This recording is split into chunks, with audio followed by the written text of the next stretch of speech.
What's up? What's up? How's your weekend? Right, How's your weekend? it was all right, man. So far, just it's been a bitch of a day, but whatever. You know, I've been dealing with just a quick rant. I'm tired. Oh God, it started. Hey, usually you get fucking post office. You know what really grinds my gears? Yeah. Fucking post office, man. Dude, so I was always told never go to a post office in a poor neighborhood. Man, the one time I did it when I was up in like Rhode Island, I was talking to my work buddy. I was giving a card, and he's like, and the fucking line was out the door. He's like, never go in that like a poor neighborhood. Yeah. Anyways, go back to you. Well, I had a order come in from DGA. Yeah. And it shows that on my tracking number says attempted to deliver, or no, it said been delivered, and that it was signed for. You know who fucking signed for it? Who? COVID. What the? So they should leave like it. Now they're door. fucking up my mail too. And then I was like, so I go to, because it wasn't in my box, it wasn't at my doorstep, wasn't anywhere, you know, wasn't in my other mailbox either. Because I was like, maybe I sent it to the other mailbox or something. So I go to the post office, and they're like, oh yeah, that's what the postal worker puts on there when they sign for it themselves. I'm like, why are they signing for it themselves if it's supposed to be signed for by the recipient? No, they like everybody does it too. Like my UPS person does, like the lady here that delivers UPS packages. Yeah, she'll do the same thing. She's like, you don't need to sign for it. It's the same drivers too, so it's like kind of familiarity. But she's like, just because of COVID, even the but I don't know any of my mailmen because they put it in a box. Like they don't come to our doors or anything. So, because we have like a community mailbox. Yeah, but they don't. Usually they throw it like when I lived in like the townhouse or whatever, like apartment complex. Put it in a box, right? Yeah, they put a key in your mailbox. Yeah, that's what they normally do. So that's what happened. I went to the post office, and I'm like, it's not on my doorstep. It's not in the box because they didn't put a key in my box. You know, Yeah. I said there's a key missing. Like somebody has a key, but I didn't get one. So I don't know if it's in there. Well, they call the mailman. Yeah. And they're taking forever, and I had to leave to get back to work. Yeah. So I went back to work.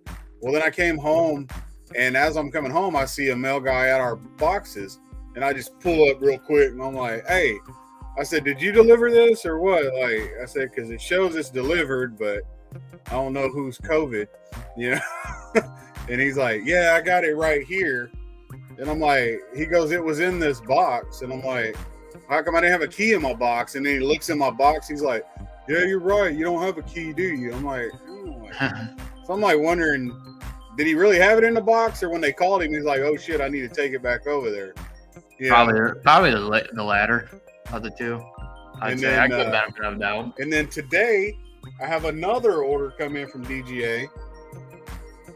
And it says, this one was delivered to my business mailbox, which is a UPS store that has a mailbox, you know, that I have to rent a mailbox from. So it says, attempted to deliver, unable to access the location. I'm like, it's a fucking UPS store. And I go up to the UPS store, ask them, I said, did this happen to be delivered or whatever? I said, because the other day they signed some name on there when it was being delivered.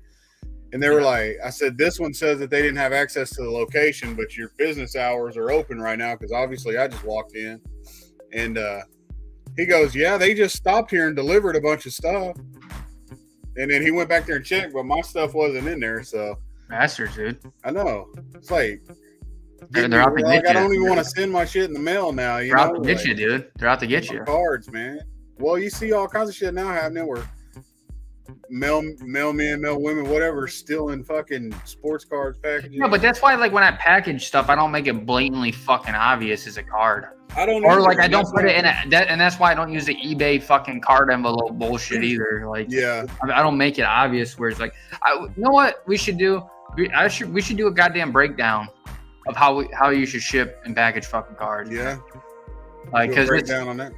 Yeah, I mean, because honestly, like, I'll tell you the truth, man. Like, the people that just throw, I know it's like saves you on fucking $1 for shipping or whatever for like a penny card. Like, I get it, but I'd rather have it to a point where the mailman or whoever else puts their fucking hands on it knows it's not a goddamn like something they can just rip open. Because the only time that I've ever had to damage or rip our cards or whatever is when they come in the eBay standard fucking envelopes. Yeah. And see, I ran into an issue with that today too, because on some of my cards I've started putting that on there just to see if they'll sell better, you know, whatnot, like the lower end shit. Yeah. And I even bought special envelopes from Card Shells, I think, you know, the Armalope envelopes for them for better, you know, secureness on them. And so the last week I mailed out probably about 6 cards, I think. When I got there, I weighed them and everything to make sure they're under 3 ounces. When I get there, they all weighed like 1 ounce. Yeah. When I got there, then they charged me extra for postage because they said it was 2 ounces. Each of them were 2 ounces. So I had to pay, which wasn't much, but still, you know, considering how much you're selling the card for and how much you're charging for shipping, you're having to pay extra for it. So I had to pay extra for that. They didn't say anything about having to pay extra for non-machinable shit. They just said it was for extra postage because of the weight. So today I go up there and I drop off, I think, 8 packages in that same format. They didn't tell me anything about the extra shipping. Now they're trying to charge me 30 cents extra per envelope because they're non-machinable. I'm like, I thought that was the whole point of the eBay standard shipping, was because all of them are going to be non-machinable, because that's what it's for. Standard trading card shipping, you know? So now you're paying for that service, but you're also getting charged extra when you go up and drop it off at the mailbox. Yeah, I don't know. I stay away from that shit. I do quality with my shipping, and I always have been. And well, my shit's packed good, even in that fucking Armalope. Yeah, I don't do that. I still just, I don't know. I don't like it because I'm the same way. Like I want to do the bubble mailer and stuff, but it's like on all my 99-cent auctions and shit, nothing will sell because it's, you know, the shipping, I assume, because I see other shit selling, but it has like 93-cent shipping and stuff. Yeah, I mean, I'm kind of the same way. Like, if it doesn't sell because it's $5, like, I don't care. Like, I just do like $3.99 or whatever the calculated shipping is on the 99-cent stuff. But worst case scenario, I just throw it in a $1 box and throw it up at the show or put it in one, you know. So that really doesn't bother me. Jay Mojo said that he's not going to get in till 9:20 his time. Oh man. So I don't know if you're able to do anything later. I won't be able to because where my office is located. Oh yeah. Oh, I mean, maybe we'll just have to reschedule for him. I mean, you can run it if you want. You can do the interview if you want. Yeah, we can. I'll see what he says. If he can get on, because I know he's busy all the time. So.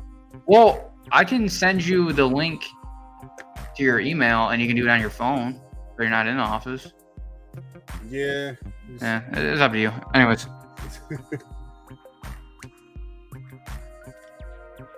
But anyways, so that's our post office rant. Usually we get the rants out like in the middle of the episode, but you know, we snuck it up on everybody. It just made me think of, you said something, and it made me think of the damn shipping, and I was like, yeah, I try to stay away from like those dollar envelope stuff. I mean, anytime, like I said, I've ever had a card stolen or lost in transit where they put it in their UPS fucking envelope with clear thing saying it was lost or stolen or damaged or whatever. See, I haven't had any show that they're delivered yet, which I heard that's another issue with it, is because they don't realize that the eBay standard envelopes have tracking on them, so they don't ever scan them; they just deliver them, like letters. So I just started doing it 2 weeks ago, so the ones I sent out the other day were my first ones that I sent out like that. So I don't know how it's gonna turn out, if they're gonna that they're lost because they ain't scanning them and shit like that. So I'd say for getting on a card topic, this weekend, I know that you said you went to a couple garage sales and found some stuff. I know this weekend they actually brought back the Clearwater card show here, and that was like my favorite card show in Tampa. It always has good traffic, you know, more vendors compared to Tampa. I'm not sure why, but I don't know. I went today. That was actually very good. Yeah. But do you want to go through? Get anything out there? Yeah, I did. I didn't know if you want to talk about your garage sales first. It doesn't matter. We can run through. I picked up there were like 4 small boxes I It was the last garage sale we stopped at this morning, and they had like 4 small boxes full of cards, and I seen some decent stuff in there, so I just made them an offer and took all of it. And I mean, it had some decent stuff in there, nothing, amazing, but picked up a bunch of a lot of the special rares of all the Dragon Ball Z's. Okay. And some of them I've seen, there's a few of them worth like $8-9, a piece. Yeah, that's sorry, I'm on my phone here. I'm trying to nail stuff down with Mojo. But yeah, I mean, I never get like someone. I'll tell you this, at the Clearwater card show today, like a lot of people had the fucking Marvel PMGs and shit. Yeah, like because they're hot, and like I just never really got into that stuff, like the Marvel, and like the worst I got into was like the Star Wars Signature Series, which is like they're worth like nothing now. Well, I think 5-6 years from now they'll come back. But I think what devalued those Star Wars Signature Series a little bit is that they did it like back-to-back fucking years, like with the autographs. So now, like 2000 and 2021. So the same people are signing cards and different. I think if they were to spread that out, I think that would have helped the rarity of it. Right. But I think like you would have to wait if you have those. I think another few years for it to actually. But going back to what you with the PMGs, like and stuff like that. I do see those, and the Dragon Ball Z cards, like Fortnite cards, are huge too. Like and grab that. You can see that Blastoise. I seen the last one I seen sold for like 11 something. That was the Celebrations, I think. With that, it is. Yeah, it's the Celebrations Retro or whatever. Whatever the hell it is. And then got a bunch of those KO boxing cards. Got a Roberto Duran. It's a nice little card. Do they go for anything, or? It goes for a couple bucks. Yeah. And then I'm trying to say, like, got a lot of these numbered ones of the 2021 Extra Edition, like the rookies that are $9.99, and Josh Allen's Extra Points Prestige. Is that numbered? No, it's not numbered. And then there's a couple autographs. Edwin Arroyo. That one's numbered out of 175. And there's some numbered out of $9.99, like the rookies and stuff. And I thought these were pretty cool. Found these are the old school Assets phone cards. Jeff Gordon, unscratched phone cards. Yeah. I was like, and then there's a Barry Bonds one too. Dude, so speaking of Barry Bonds, that's neat that you brought that up, because literally last night, like right before bed, like I just turned on the TV, and like I rarely watch TV unless it's like a sports game, and they had the 30 for 30 with Bonds on it. And I gotta say that 30 for 30 is really fucking good. Is it? Yeah, really good. Check that out. Yeah. It was. I guess like because I was probably like I was big into baseball when I was younger. Like that was like my sport growing up. That and golf, I was like very good at those. But when you're younger, like I was probably 10 to 15 throughout the whole Bonds steroid stuff. Like it breaks that down a little bit in that like it's like you think about steroids and or him with that and you associate it, but you're like, man, they kind of did him a little bit dirty too. Yeah, they did. So like, but now like I'm older, I can comprehend and understand that. But like they just didn't like him because he was never like media friendly. I'd say, so it's crazy, man. Like looking back at it, like it's still a shame that they still haven't let him into the Hall of Fame. Yeah, like he was because everybody in that era were pretty much on steroids. So and like he was a 3 or 4 time league MVP before that fucking steroid. Yeah, so he was winning it like when the Pirates and shit, and he was bringing with the Pirates when Skinner or whatever. He was bringing them to the NLCS all the time. Yeah, like they lose to the Braves, but the Braves were a powerhouse back in the 90s too. They did him dirt. Like it's just, I think he deserves to be in. I do too. There's no doubt. You need to get Manfred out of there and let someone else in there, commissioner, and then they can kind of like do like a mail-in vote or whatever it is. But I'd say, I'd say like when it came to like Bonds or whatever, like he was still putting up numbers before steroids, man. Even if like he was or wasn't, like he still deserves it, dude. Yeah. But they were saying they made a good point in that, anyways. Like people don't even recognize Bonds as the like most home runs, in baseball history. But they're like Hank Aaron is like still like the leader, I guess. You know what I'm saying? Like Bonds had the most home runs, but Hank Aaron is like the leader. They don't like it's like They two don't different recognize it. yeah. So like they're like if you talk to true like baseball people, like they don't really recognize the Bonds. Like the most home runs in history, but Hank Aaron's actually the record holder. Yeah. So Yeah. which I thought was a good point. So, but yeah, that was actually a little tangent. That was a nice Leader Barry Bonds pickup. I like those 30 for 30s though. They usually do a pretty good job on They have them. some good ones, dude. I like those. I like those of Football Lives too. Mm-hmm. I like that one with Curtis Martin. I had to watch that one. Yeah, that was a really good one. That one, and even the Sammy, like since baseball is back, I guess we can talk more baseball. Like even the Sammy Sosa Mark McGwire home run chase. Yeah. Like they did a nice 30 for 30 on that too. Oh really? Yeah, you gotta check that one out. I think they got an Allen Iverson one too, don't they? 30 Yeah. 30? I think so. Stud. Oh yeah. That's my dude right there in basketball. Mm-hmm. So what else you pick up? I got that John Lynch refractor that I picked up. It's what is it? 98. Yeah, 98 finest refractor. It's in real good condition. Still got the coating and everything on it. Okay. And you know how we always say we both love the refractors from Topps Chrome, stuff like that, especially the older versions. And I just like this one, John Lynch. He's a beast, Hall of Famer. Yes, I love watching that Tampa Bay defense, man, back then. Early 2000s, they were nasty. Yeah, Dude. Warren Sapp, Derek Brooks, John Lynch, Rondé Barber.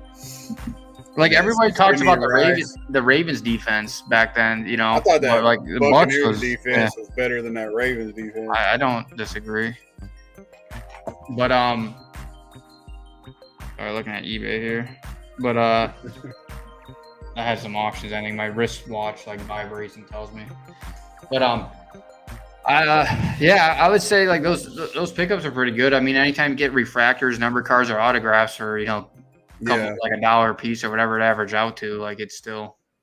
Yeah, it was quite a few cards. I mean, there's still a lot of other stuff that I didn't even show because I mean there's some Zach Wilson rookies,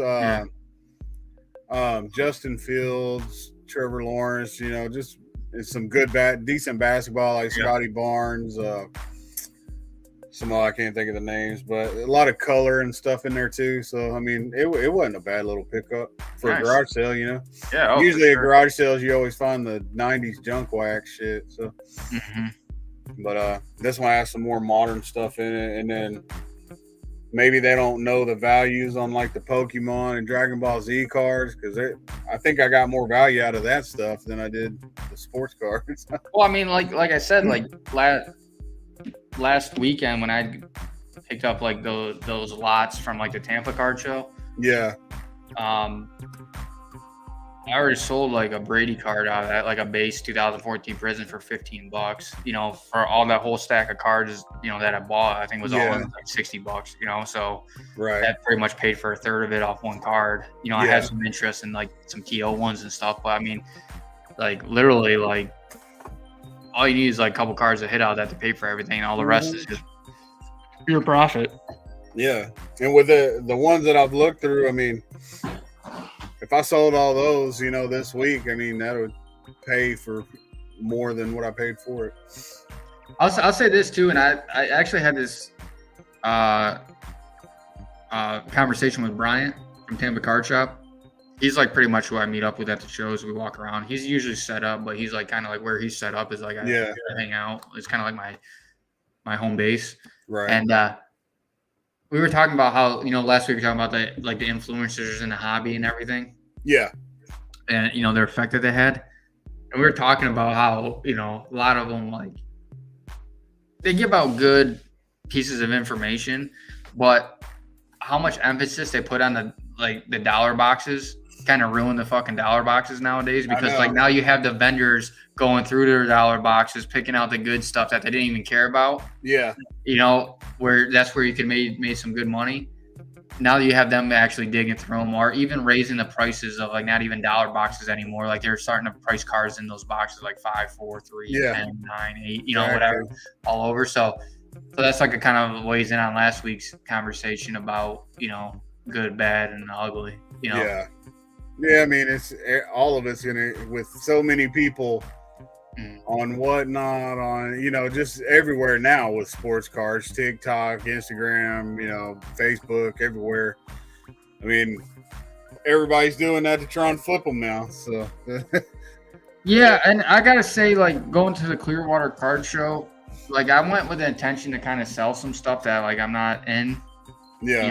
Heavy, or I got in years ago that I just got graded, some of those Brady's that I came back from grading I was in a while ago. Kind of move some of those just for to take the profit out of them and put them into some other Brady rookies or whatever I'm interested in. Right. And going back of last week's thing, man, don't get me wrong, I appreciate everybody's hustle in the hobby and whatever they're trying to do and whatever it is. But I do not jive well with the flippers in the hobby. Because I sell usually to collectors. Yeah. Or whatever. And even when I sell something too, I'll say, okay, for example, the one guy wanted one of my 2015 Brady refractors that came back PSA 10. And then he wanted that orange ice Zion rookie 9.5. Yeah. Right. So that Zion's kind of a little all over the place. Was that the one you sent me the message on? Yeah, that one. But that one's kind of a little all over the place, pricing wise. But the ones that I saw were kind of between $550-ish and $700, right? Yeah. In that range for them. The last time I looked, if something sold today or yesterday, whatever. I don't know, if it went lower than that range, but that was kind of the range. And then that Prism, there's not really comps on it because it's a pop 17. Right, on that one Brady Prism, and then just a normal 10 refractor selling for it was $350, $400-ish, $425, $350, $425 range, right? So if you take those cards, values, averages of them, say $600 for Zion, and then that card, since if I'm going off the Brady refractor that had a pop count of 214 selling at that, I think it's kind of safe to say that other Brady Prism probably be a $600-$700 card, right? Yeah. So for me, off the Zion, I was dude, I think this is a $600 card. And then the Brady one, I was easily could sell for probably $700. So I'm I'll do $1,000 for the pair, right? For me, giving it to somebody, and they're no, they're oh, I was thinking $700. And I'm what are you valuing what at? They're well, $350 on the Zion and $350 for that one. I'm dude, you could sell one of those cards, break even, and the other one, if you sell the Zion for $7 or $6 or whatever it is, the other one's pure profit, man. Yeah. I'm not a charity. So when I do a deal with somebody, I don't care if you flip, and I really don't care. They come up to me yo, I need to make profit on this. I don't care if you make profit on this thing. Right? That's not me. I'll sell it. I sell to collectors. I've always went to people that enjoy the hobby, not the ones that are in for a quick buck that make YouTube videos saying, hey, follow me because I got this. I fucking haggle people down. The secrets of making millions in sports. Well, and then I hear too, they're at a different table, they're going up to people, they're well, I pay 50% of comps. Okay, great. I could go to every table and say that too. They're not gonna fucking sell it to me. Exactly. It's just so annoying to me, to be honest, man. Buy the Yeah, car. that's all you ever hear anymore now. It's no shit. I could go. I made an offer this morning to somebody on Instagram on a card. It was a Peyton Manning. I want to say it was PSA 8, 1998 SPX Finite. Or finite, whatever. Okay. And Radiance, numbered out of 3,600, I believe, or 3,900. Okay. He had it for 45. I offered him 30. I didn't think it was low ball because I looked up on eBay around with it, and the last one I seen went for 28.88. Mm-hmm. somewhere around there, something like that. So I was like, no, I'll offer him 30. You know, he's wanting 45. I didn't think that was too low ball. Yeah. He just responded, no thanks. And I was like, okay, you know. So that's what I do when I make offers to people too. Like if it's a scattered offer, like I'm gonna be a little hesitant and go to the lower end of the range. Right. Yeah. I like, tried to keep it. I based it off that last one. I even rounded it up, you know. But like all these people think like they're like good, you know, not speaking ill of anybody, but they think they're like these hustlers, good flippers, whatever. I'm like, dude, like anybody can flip a car when someone sells it to you at 50% of fucking comps, all right? Like you're just getting it from people that need the cash, the money, or whatever. Like, yeah, like that doesn't make you a hustler. Like for me, I'd rather buy a card in a range, you know, between like say if the car's selling between 400 and 600. If I get it for 400 around the comp level or somewhere there, and I grind it out to get a 6, like that's a fucking hustler, man. Like even if like for someone to sell that car for 4 to 6, right? Under, and I'm coming up, whoa, it's sold for 4. I'm gonna give you 50%. I'll give you 200. Yeah, they think everybody's supposed to give you garage sale prices. Like I don't do that, man. Like I'm not a charity. This is a car show, not a garage sale. Like I've been doing this longer. Like just because they have more influencers or followers or whatever, like doesn't mean like they're fucking King Kuba. And like I said, I'm you know, I don't need to sell my shit anyway. I don't really like to sell it unless I, you know, I just. Well, that's what I said to him on there. I'm like, I feel like 1,000's fair. Like that means like you have to work a little bit to sell it, but the Zion, like you have plenty of room. Like if that for 1,000, if you sell that for 700, that Brady one's like easily 700 cars. You got 400. You got to put in a little work. Like these people that like they just think like people should just give them shit and then they can take the profit like easily. Like nah, like dude, put in some work, dude. Just because you come up to the table and say, hey, I'm going to buy shit at 50% comps or 65% comps. Like I'm only offering 50% below comps. Yeah. Like I'm not going to go like full price on people or anything like that. Like, but at the same time, like, I'm more about the whole thing is like they say it because, you know, they're trying to flip, trying to make money. Well, if you're trying to sell it, you're trying to fucking make money too. So why is it that you're the one that has to give the deal to their ass? Like, so why is a seller I'm trying to do the exact same thing you are? Well, so if I have a booth set up at a table and this card comps at say 800 on eBay, and after you take out your fee, let's say 1,000 for round numbers, and eBay's like 12%, right? Yeah. Like if I say this car's, I have this marked at like $1,000, like the latest comps, and someone comes up to me and is like, "You should sell this to me for 700." I'm like, "No, dude. Like, where the fuck? If you can get that, go get that somewhere. You know, like go ahead. I'll buy that shit all day, right?" So I'll tell them like I'll do it like $950. They're like, "Well, if you eBay fees and all this shit," I'm like, "Yeah, you still got to pay taxes on it too." So we're in the middle. Why are they talking about eBay fees? You got to pay eBay fees too. Yeah, well, I'm saying they got sales tax and shit. Like, so that's what I'm saying. Like. That's what I'm saying. Like just because you're set up $1,000 card or whatever, and you're gonna get hit with 120 on eBay fees, they still got fees to pay too. So you're in that middle somewhere. But like, like when you just come up and say like you should give it to me at this, like nah, that don't fly with me anymore, man. But you know. Yeah. So, I don't like that shit either. Nah, fuck no. Like I try to give like reason. I never go to 50%. Like. Mm-hmm. I like you, like we were saying, like we always look at the comps and see, you know. I don't look at one comp. I'm not trying to rip them off, but I don't look at what one comp is. I look, I think I'm very fair. Like I don't look at where one comp is. I look at like a range, right? So I'm not gonna go back a year ago. Like I'm gonna say like, hey, 3 cards sold in the past 3 months. Like, hey, it's kind of being that. I'll probably go back 3 months. You know, depending on how, you know, the variety. Because when you get into super rare shit, man, you're just kind of taking a shot in the dark. Yeah. Right? And on that Manning, I looked at the last one that was that grade. It was the only one I seen with that grade that is sold. I think it was 2888.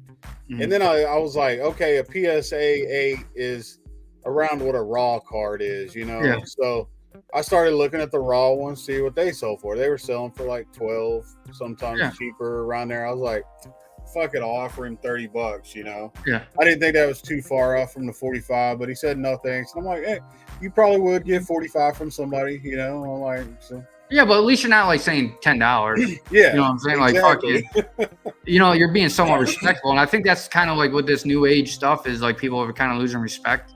Yeah. For the hobby because they're just worried about the dollar. Yep. You know, so that's kind of where I get like a little irritated. I feel like there's more investors, influencers, and flippers than there is collectors now. Oh, definitely, because everybody thinks it's easy, man. That's why you saw like a lot of people bail out. That's the same thing that happened in the 90s. Everybody started buying into sports cars because it was the hyped up thing, and then what happened? Shit crashed for about 10 years. Overprinting and mass production happened. Yeah. And this is kind of the junk slab era where everybody was just sending in like fucking every rookie card, So, and they were overpaying for a lot of them, and not looking at pop counts. I think people now, the influencers, which they're not wrong, but they're saying you got to look at rarity and, stuff of that nature, which is totally true. But now, like, just buy a base, like, it's just funny. It's like no one wants it. Well, so let me get your opinion on this, because I see all these influencers, they're talking about rookies, but it's always the serial number, the color, and all that stuff. Those aren't the true rookies. They're, the true rookies is the base set. Do you feel like, because before, like, the past 2 years, nobody considered the other ones rookies. So I just had this conversation. You know what I mean? Like, the base was the rookie. I just had this conversation with Brian on this. So when I first got back into the hobby, like 6-7 years ago, I was just rookies, rookie autos. Like, that's where I stayed. I stayed in that realm. But over the years, and I would say more towards the COVID time, like, I saw like the wave coming of numbered rare parallels, shit like that. And I strayed away from like where the money is. Cause like even in a recession, which banks were calling for lately, or one bank did, Deutsche Bank or whatever's calling for like a recession. Rookie cards still hold value and don't get hit as hard, right? Yeah. So think about it, like a Tom Brady rookie card in a recession is probably it's gonna dip, but it's because people are gonna try to get out of it and there's whatever. But it's not gonna dip as hard as a fucking X-fractor or a refractor or a silver, which in silver too is not even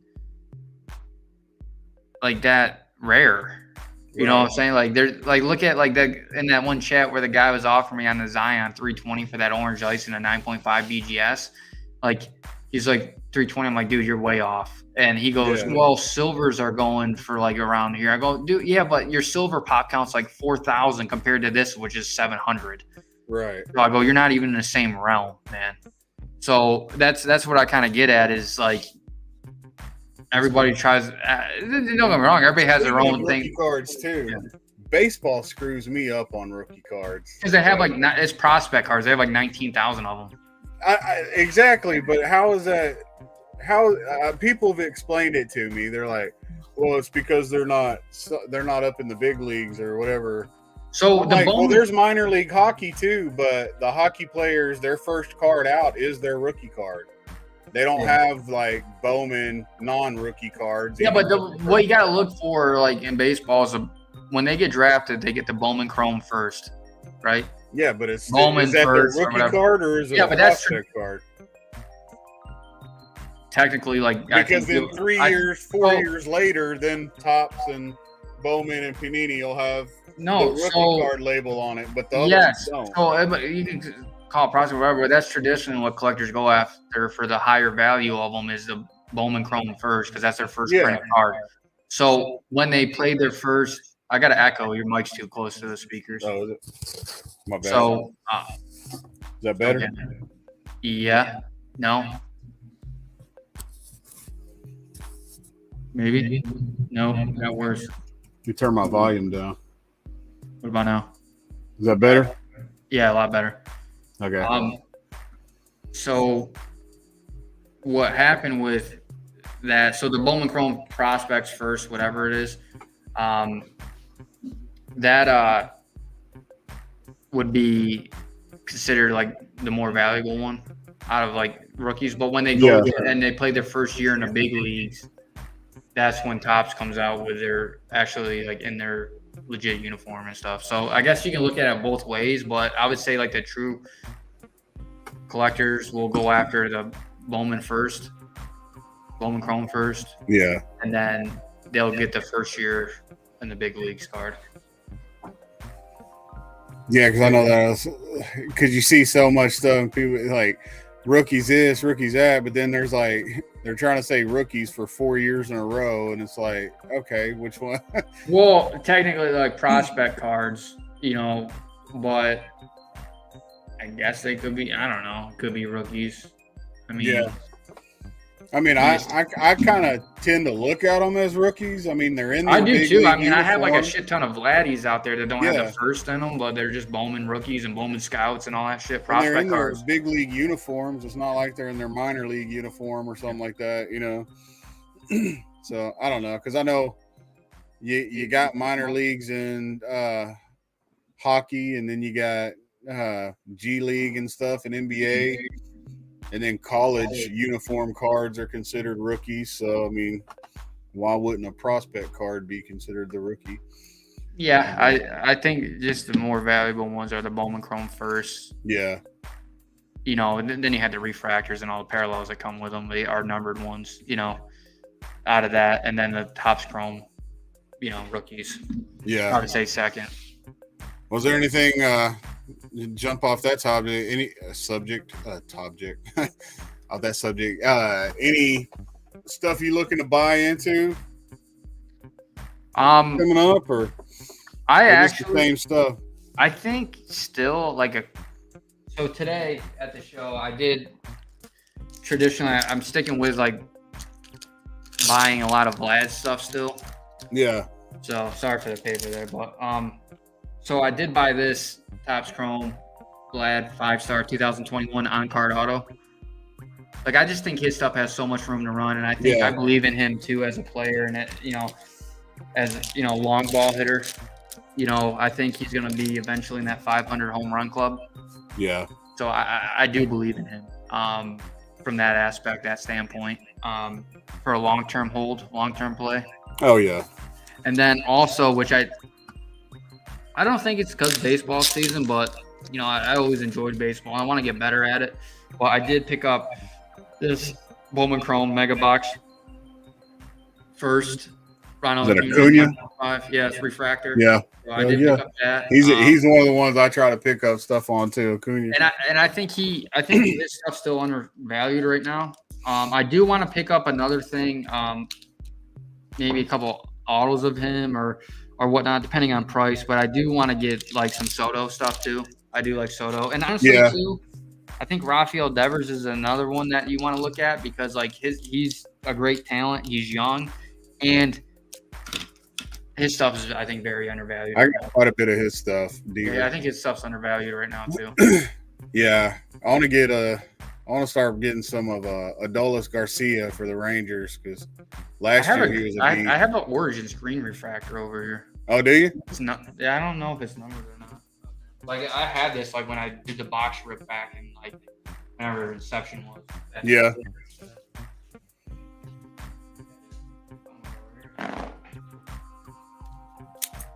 Yeah, here it is. Not numbered, but it's a green refractor. Okay. Yeah. Hell yeah. Rookie. May have to make a deal on it. Yeah.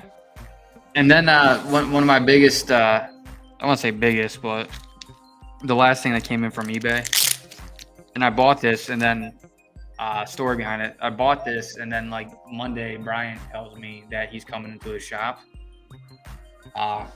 This is a 2020 Chris Godwin Red Flood, numbered out of 20. Oh yeah. I like these Red Flood cards. I always look to see if there's any Brady ones up there, and there wasn't. But Godwin popped up, so I bought it. Him being a buck, and it was like the guy offered me like $15 or something like something. What are those crazy. Red Floods? What is that in? Obsidian. Obsidian. Yep. And so I got that, and that came in like Thursday or Friday. But on Monday, Brian from Tampa Card Shop texted me. He's like, "Hey, come to the shop. Like Chris Godwin's coming here." Yeah. Him and his foundation were there just to stop in and say thanks. And so I got to seen meet your him. video of him ripping a wax. Yeah. So he ripped a couple boxes of wax, and like I'll honestly say, man, like meeting him in person, his family, his team, like they're like the most humble, like nicest people, like of that athletic of all athletes I met, he's probably one of the most humble people I've ever met. Him and his wife, his team, like everybody. So, excited. His foundation's big for rescuing dogs and like rehoming dogs and things of that nature. So, I mean, I train dogs, so it was actually just a nice conversation we had about that. And they do take donations for the Godwin Foundation. If you go to their website, if you guys want to donate to animal rescues and things of that nature, go to their website and you can donate right to their foundation. So. Cool. It was good. It was good meeting him though, man. Like we were talking every day. I bet it was. Yeah, and he collects himself too. Yeah. So, no, just good overall. So those are like the only really pickups I've had this week. I have a lot of stuff coming in next week. A lot of Brady stuff coming in. Bought off of eBay, but I can show those next week when they come in. I still got a couple more precious metal gems coming in. Mm-hmm. I've only gotten one of them. I think I bought 3 of them. Yeah. They are all hockey, but yeah. Oh, yeah. I think I said that, but that's a lot of stuff like was showing up too, like the PMG stuff and all product lines. Big at the show. Everybody's like, "Oh, I got PMGs. I got PM." I'm like, well, I noticed the hockey ones. They're not that expensive. I don't know if they're just undervalued right now or what, but I mean, I think for all 3 of them that I got, I think I paid maybe close to $30 for all of them. Yeah, maybe. I'd say. And one is Tyler Sagan out of 100. The other one's Jamie Benn out of 100. Both of them all stars and stuff. And I know Jamie Benn was a scoring leader. Hockey's always been like a weird niche in the hobby. Is that like hockey only like you got to really find like the really collectors because everybody passes it off. And I picked them up that way I could check them out, clean them up maybe, and maybe turn around and trade them at the card show or something for something higher in, You really got to find like the event, like even at the card show here, there's like 2 or 3 vendors that they don't get a lot of foot traffic, but they have nice hockey shit, right? Yeah. Or it gets, so I got 3 shows coming up that I can, try and maybe, throw some trades down on some stuff. And, cause I got the one here in Arlington coming up at the end of this month. Well, like on the 23rd, I think. And then next month, got the Collecticon and the Dallas Card Show. So, be busy these next couple months at the card show. I'm excited to see the footage and dollar stuff. Box diving. Yeah, good. Right now, you're going to have the whole family there like a football team. I think they'll at least all of us will be at one of them. So, I'll probably give the little one, some money to go run around and see how she can do. Hey, it should probably be good, man, if she's paying attention to it. Oh, she is. She's even been practicing like how to talk to me and stuff. Like how to negotiate. Yeah. She'll come up to me and like throw 3 or 4 cards down. She'll be like, "So you want 10 for this? You want 10 for this one? 20 for this one, whatever." She'll have her little notepad writing the prices down. She'll be like, "Would you take 30?" Which is like pretty much what they're asking. Yeah. So she good, man. But I mean, honestly, too, like I'm a fan of that because like it just in life, and I know we mentioned it before, is like business and negotiation skills are like crucial, right? Yeah. Knowing how to negotiate, knowing how to have an educated, like I would say negotiate like educatedly, like not like just 50% of comps. Yeah, that's what that was the first thing I told her too, like because she was asking me, because I did tell her, I'm like, I told her to watch Card Collector too, Ryan. I was like, check him out. The way he talks to him, he doesn't ridiculously lowball him. And he's like, I'm kind of around that price. Like, I said, if you look at him, I said, if you're gonna offer lower, just make it close to it. Don't make it just ridiculously low. Like often you're wanting $60 worth of cards and you're only gonna give them $10. I mean, like someone offered me like $300 on a Zion rookie 9.5 BGS cracked ice. Yeah, I've actually started on my eBay. I had that Josh Allen rookie that I had where I kept getting so many low ball offers. Like every one of them that I seen was going for almost $300. And then because it was PSA 9, numbered out of shit, I think $299 or something, and they were all going for around $300, and I'd get multiple offers, especially like from a couple of the same people. They'd send the same offer over and over, and I'm like, if I didn't take it the first 5 fucking times, it makes you think I'm going to take it the 6th time. Yeah. But they were throwing like 125, 130. I'm like, no, that's like more than half of what I'm fucking asking for. Well, I'll tell you, I'm asking for the going rate, not like more than the going rate. There was a SP Legendary Cuts, Tom Brady 2002 Legendary Cuts PSA 10 I have. I have it listed for $399 on eBay. The last comp sold the other day for $426, and I think another one was like $450. Like, and then if you go, range wise, like a month or so ago, was like the lowest one was $325. Yeah. So I sent like. And you had it listed for $4 or $399 or $299. Okay. I don't know. $399. So I literally go, like, when I send the offer, I was like, I sent it for $375 to whoever was, on it, and I go, last one sold recently for $426 or whatever it was, $450 or whatever. I go, $375, and then there's like, I love the rebuttal offers of $220. Yeah. Like $230. I'm like, no, dude. Like, where are you not picking up? Like, hey, I'm still leaving you room on this card. Like, it might not be a couple hundred you want, but there's still room on that. Yeah. You gotta work a little bit. Made me reminded me of something I was telling you the other day when I sent you a text. Mm-hmm. I've noticed that a lot of the flippers are the new people in the game that, whether they're breakers or flippers, whatever. I've noticed that they always want to pay 50% below comps. But then when they turn around and sell it, they list a price and then they say way below comps. And then I look up the comps and it's like $30, $40 more than comps, like double comps. Like, what the fuck you mean it's way below comps? Like, no. I mean, what comps are you looking at? Are you on some other website? Well, and that's like the one thing too, is like I look at off of eBay sales and whatever. Yeah. Or 130 point. Well, like, everybody's using the alt app now, which cool app or whatever, but like I feel like that's not like if you're selling like seller friendly on that. Yeah. Like, I think if you're a buyer, like, you want to use that app because like for some reason like the averages are way the fuck low compared to like that's what I ran into with the Zion. Yeah. So I don't know. It wasn't like flush, but then they're saying like, oh, they pull it right from eBay. Then if it's a best offer accepted, this one actually pulls of what the offer was. Like, I was like, I don't know on that. But yeah, I see it a lot on Instagram where like people are saying way below comps, and every time I look at the ones that say way below comps, it's always way above comps, and I'm like, oh no, like maybe that's why they never have a post that says sold on it, because. Yeah, I mean, like I said, like when I sell a card or whatever, like I'm not a charity, right? Yeah. Like if I have a card I bought for $200 and it's selling for roughly $400, $450 now, like, yeah, I have a little room. Like, so if it's selling for $450, I might give it to you for like $375, $400 in that range where I make some money. But like I'm leaving you like a little bit too.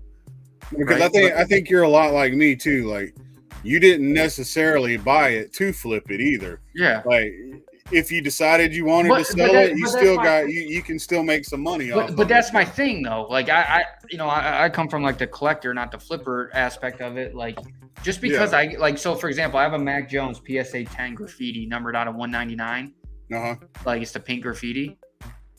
Everybody's like, oh, look, this one sold for 177 and it's the only comp. I'm like, yeah, I bought that. Right. Right. This is at least an $800 card, man. Yeah. And like everybody at the show's like, well, I'd want to be around this. I'm like, I'm sure you would, but you should have been up late at night getting that fucking auction like I did, right? Yeah.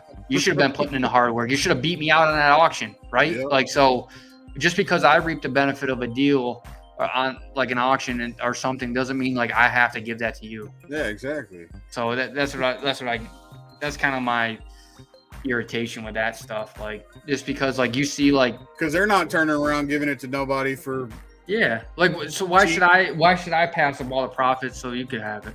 Yeah, because they're not doing the same. So not trying to be ignorant, but at the same time, like, and I'm leaving you a little room to make some money on it. Like you can hold on to it for a while, see if it runs up. You can flip it, make a quick $75 and and like be we out. said, it's one thing when you're selling to just some random person or flipper or whatever. Mhm. You know, you don't want to take less, but like if it's somebody you have rapport with, relationship with, say me and you are making deals with each other.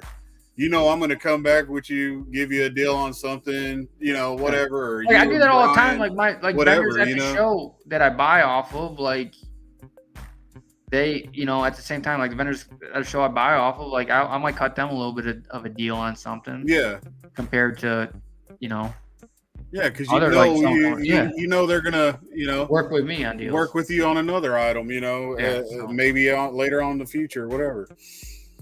But yeah, everybody's entitled to getting everything for fucking no hard work with it. But that's literally what it is. The mentality is like it's not like working your ass off to get a card, but you're doing the research, you're following the auction, you're waking up at weird hours, you're putting in the work. Why should I have that hurt my pocket so and so can get the profits? Yeah.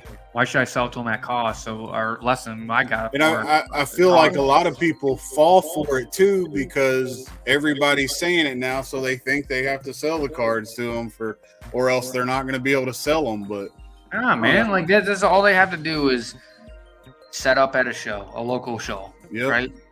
Just set up, man. Then if someone comes up to you, whatever, I find it weird that if you're set up at a table, you know, people, you know, they probably still come up to you, but they're not like as dickish when it comes to what their offer is compared to if you're just walking around the show with a slab box. Like they think they can just bully you into shit. Yeah.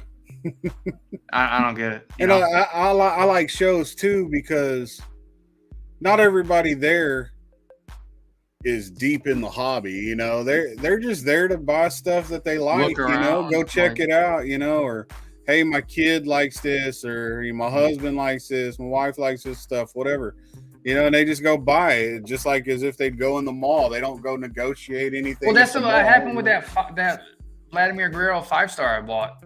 Like I looked at the comps and I said to the guy, his stuff was listed at like the out of 75s or whatever for the 5-star or whatever we're selling for like 125 or whatever.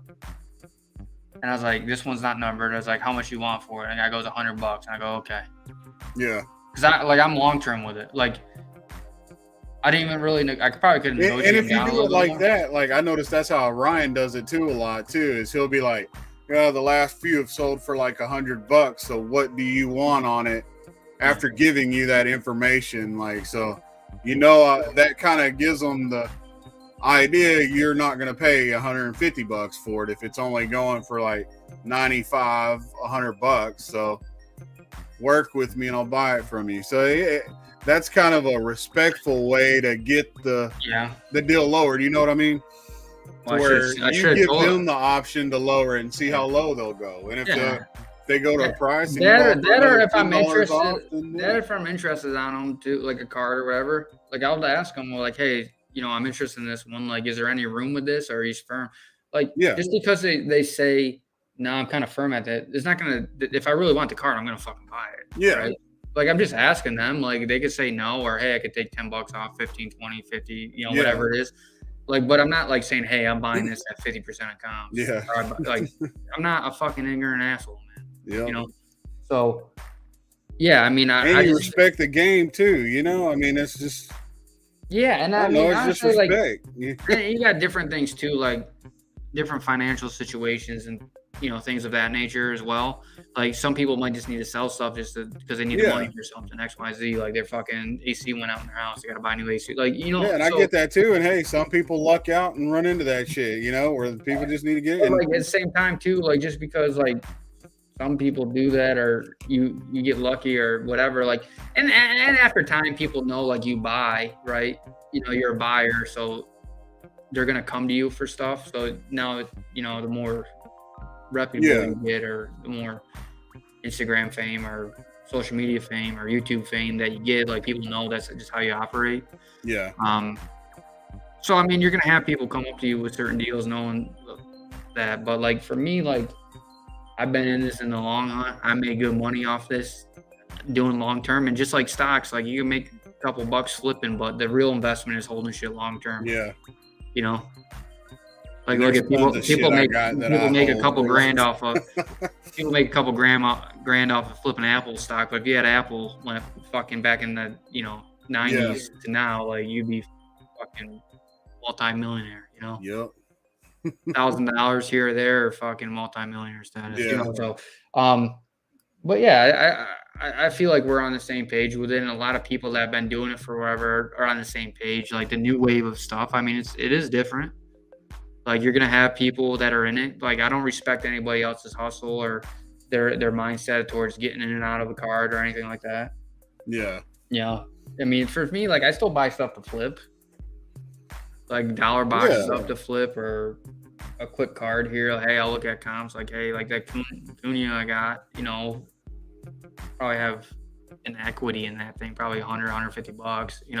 Yeah, that's why if I'm looking for stuff to flip, that's why I usually do the dollar boxes. Mm-hmm. That's like the flipping stuff. But the problem is patience, because there's no patience nowadays. Like, I mean, I'm talking like we're old heads. We're really not, but at the same time, it's like everybody's, even now is the now and immediate, and social media had that effect on people. It's like, I need it now. I need it immediately. I need this. I need this. So they don't have the patience for flipping on $1 card to a $5 to make $5 off. And see, like me, even that stuff, like I do get out of dollar boxes, whether I buy a full box of stuff or a stack of stuff out of it. Hell, it may take me a few months before I even get around to even trying to flip it, like, because it doesn't. That's not what I'm in the game for. I'm not in it to just flip, it's something I enjoy, and I hold on to shit for a little while, Well, like a dollar box card, say, a lot, you buy $1 and you say on average there's 100 cards in that, and you sold majority of them average out to $500, and you bought the box for $200. I mean, you make $300. $300, yeah. Yeah, you know what I'm saying? So like, but that it requires work, right? Yeah. Like if I buy a $1,000 card and sell it for $1,500. Yep. Like, because my big thing is, I know with the dollar box stuff, it's a little bit hard work, because you got to take the time to list everything. You got to, do all the research on the values and all that. But to me, the big ones is like when you're going out there spending $500-$600 on a card just to turn around and flip it.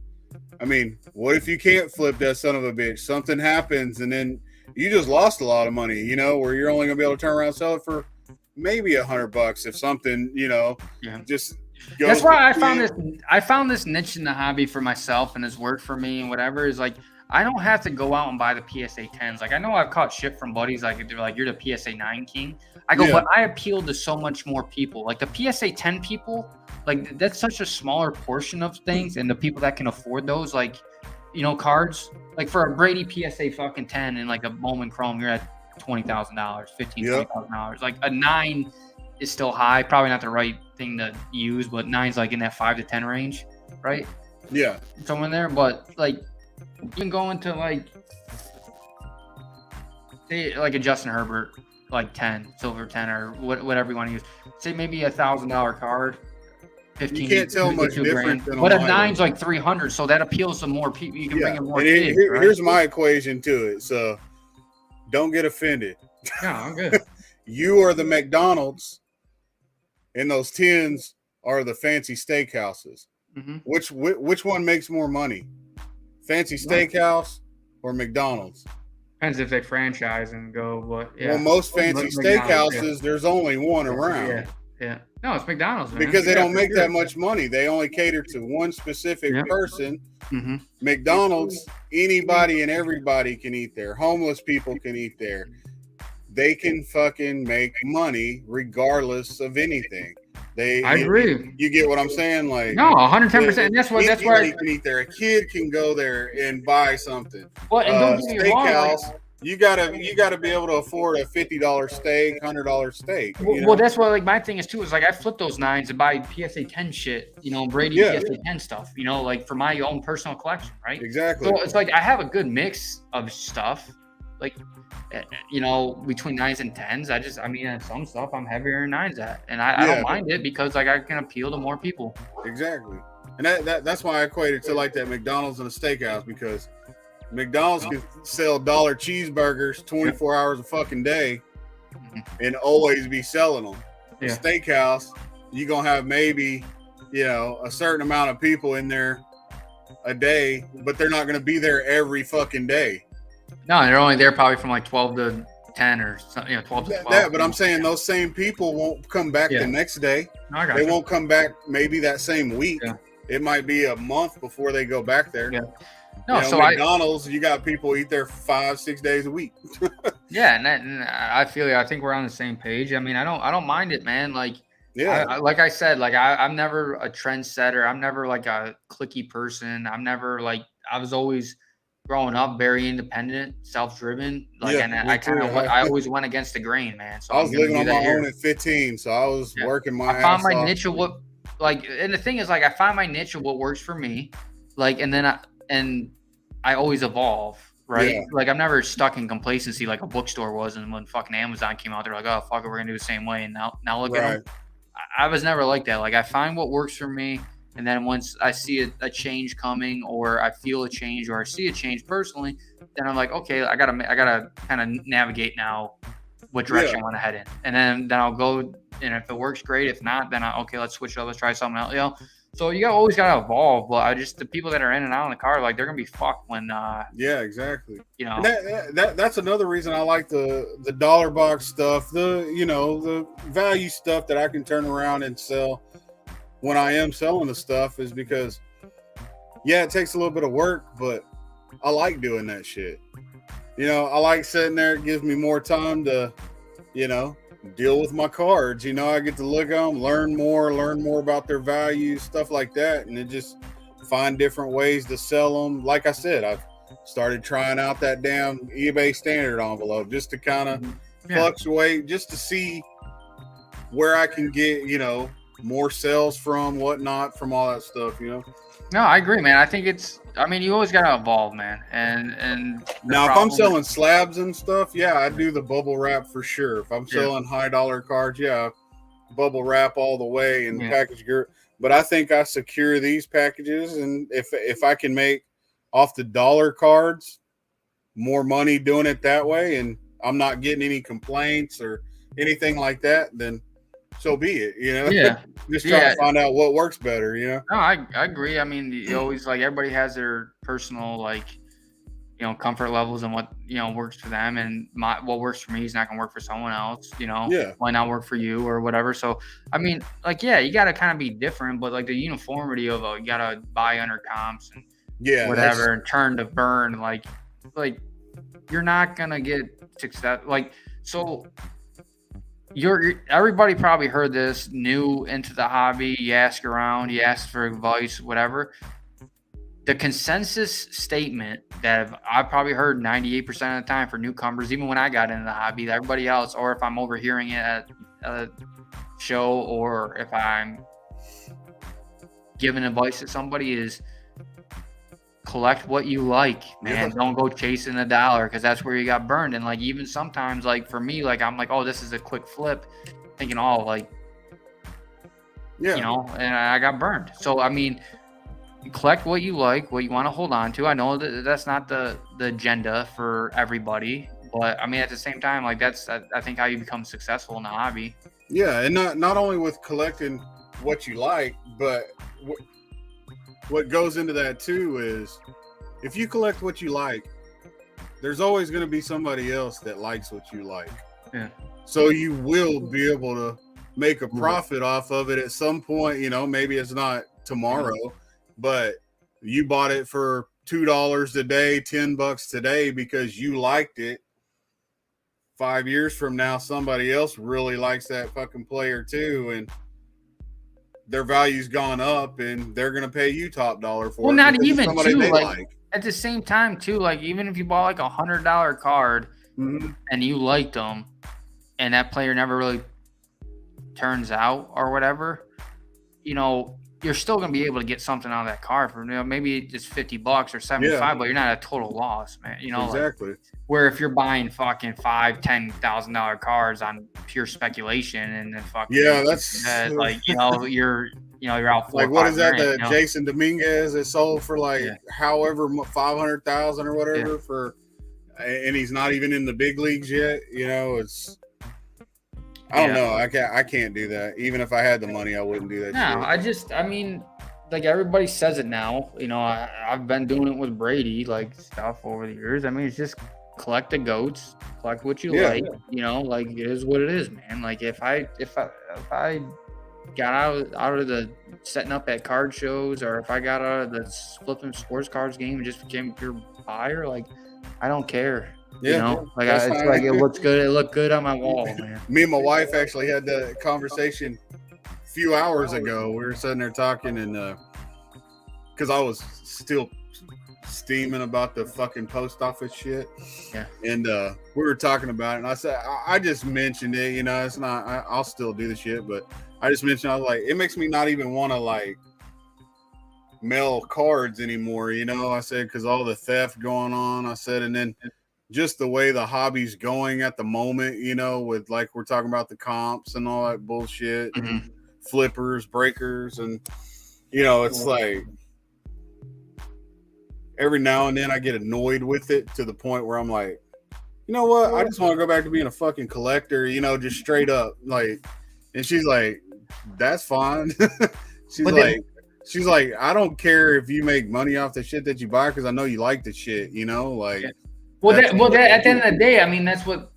Yeah. I won't say ruins the hobby. I mean, it's bringing people in because, like, and influencers and certain aspects that are bringing more people in the hobby, which is making it grow, which is good for everybody, and it drives the cost up of if you're in it, before the wave, like you're sitting on money or you made good money off of it, but.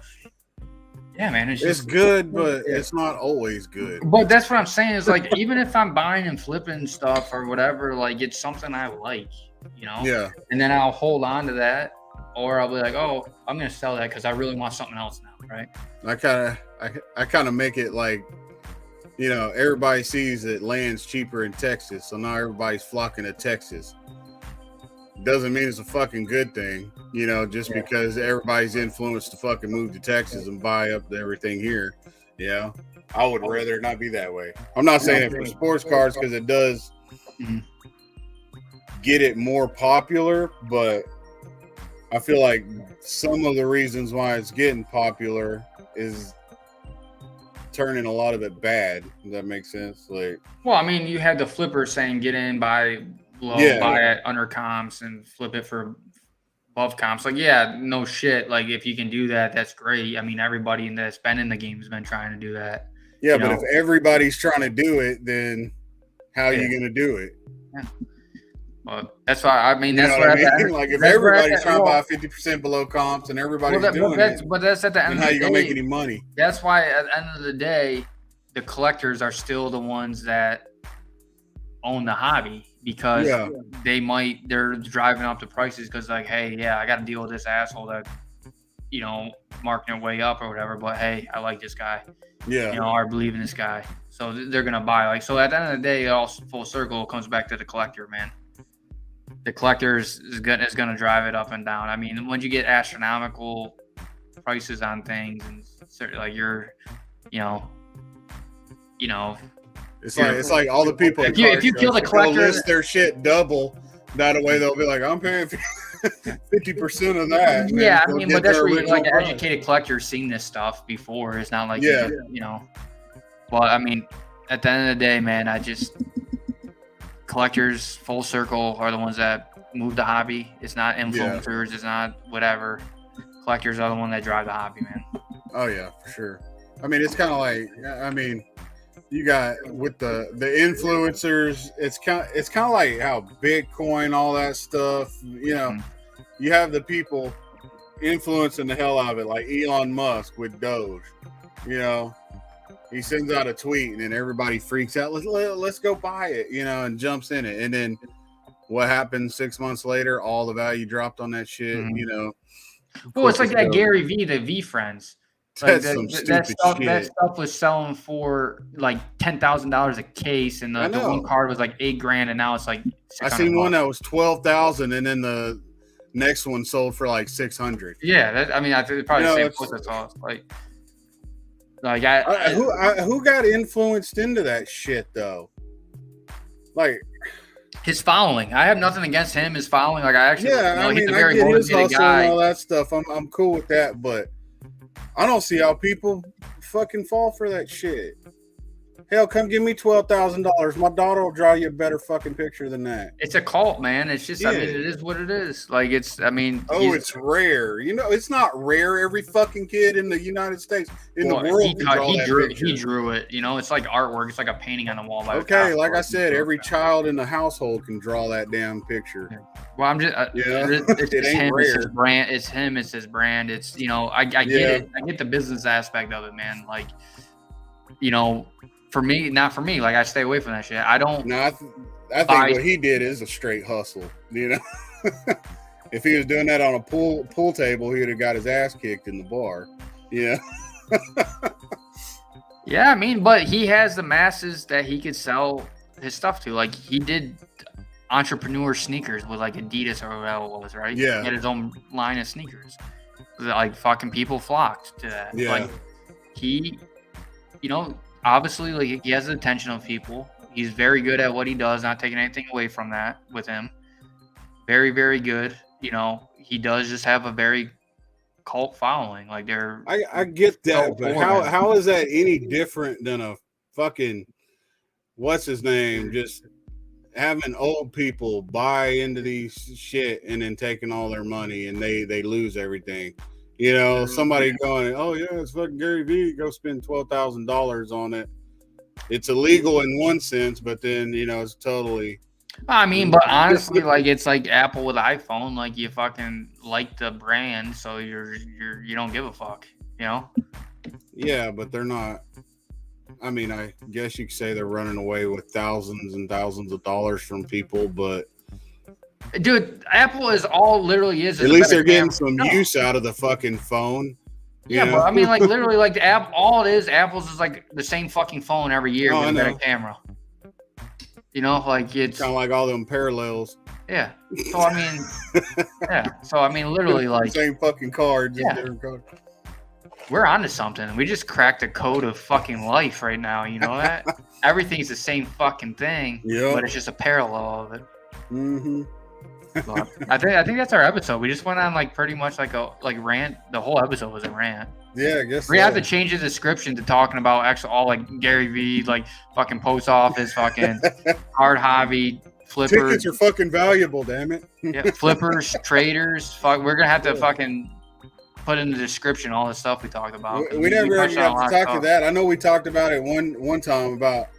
Yeah, I guess card porn talking about tickets aren't valuable and stuff. Like they're just hyped up and pumped up. And I was like, I don't know. I mean, tickets have been around a lot longer than Gary Vee.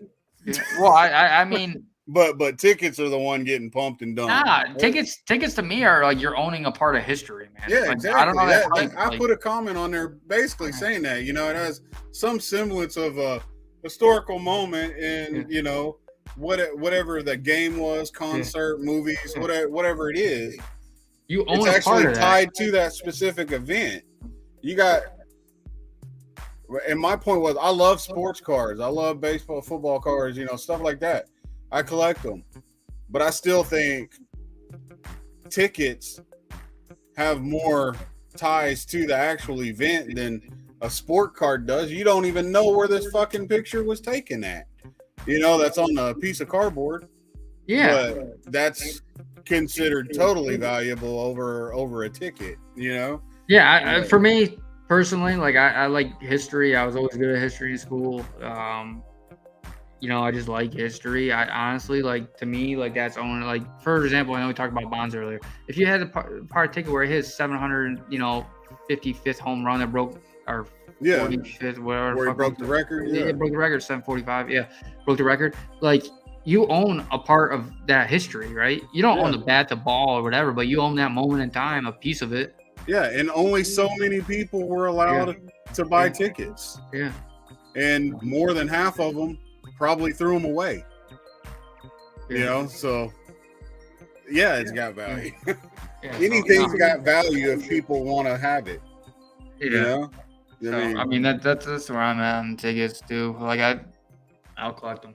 I own part of Patriots Super Bowl history. Yeah. You know. That was something else I put in my comment on. I was like, people collect newspaper clippings. People pay money for those from historical events that happened in the newspaper where there's coverage on it. I have some from, the Cowboys Super Bowls, that I collect because I was like, that was live coverage of when it happened. There's printed on those days, when it happened. So I think it's pretty cool to have.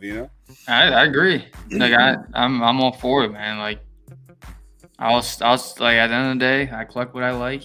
Yeah. Someone somewhere is gonna, like the same shit. They might not like all the same things, but they might have interest in something I have. Yeah. So, yeah. But one's man's trash is another man's treasure. Yeah. But all right, buddy. You ready to hop off here? Yes, sir. We appreciate everybody for tuning in. I know we'll throw it up here real fast. Hope y'all enjoyed our lounge music in the background. Yeah. So one last thing, 650 follower giveaway on Instagram. So go smash the follow button. Once we hit 650, we'll do a raffle. We're giving away a silver prism, Anthony Davis silver prism. I'm trying to bring it up, but it ain't. That's fine. Working for me. That's fine. It's There we go. I got it. You can see the card on our page too. Like we made a post about what we're gonna give away once we hit 650 followers. I think we're like almost 100 away. So we're almost there. Just go tell your friends to smash the follow button. Tune in. These episodes. Leave comments. We try our best to get back to people. Listen to everybody's opinion. But yeah, once again, this card will be given away to 2018 Panini Prism, Anthony Davis Silver Prism, PSA 10. You. Money. So, all right. We appreciate y'all coming out and hanging out with us. I know there's a viewer on there that's been there the whole time, so we appreciate you being out there. Next time, drop some comments in, get in the conversation. Yeah. So, and go tell your friends to follow. Yeah, we enjoy talking to the viewers, so hit us up. All right, well, everybody have a good rest of the weekend, and you take it easy, brother. You too, buddy. All right, later. Peace.